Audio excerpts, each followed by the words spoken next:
আজকে রান্না হবে হচ্ছে আলু ও বেগুন দিয়ে ঘন্ট। আমাদের এলাকায় একটু সবজি দিয়ে ঘন্টটা বেশি করা হয়। তো বেগুনগুলো ঠিক এরকম সাইজে কেটে নেওয়া, আলুগুলো একটু চিকন চিকন করে কেটে নেওয়া যেন সিদ্ধ হয় তাড়াতাড়ি। আমি যতগুলো ঘন্ট খেয়েছি তার মধ্যে এই ঘন্টটা সব থেকে বেশি পছন্দের।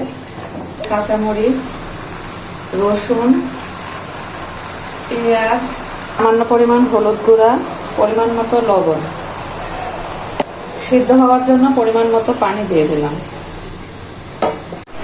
সিদ্ধ প্রায় হয়ে এসেছে, ঘুটনির সাহায্যে ঘন্ট করে নেব।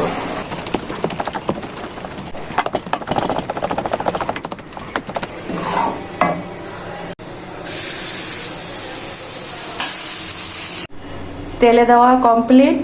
আর তেলের উপরে ইচ্ছে করলে আপনারা রসুন এবং পেঁয়াজ কুচির উপরে মন চাইলে সামান্য পরিমাণ গোটা জিরাও দিতে পারেন। এটা এরকম পাতলাও খাওয়া যেতে পারে, এর থেকে একটু শক্ত করেও নেওয়া যেতে পারে।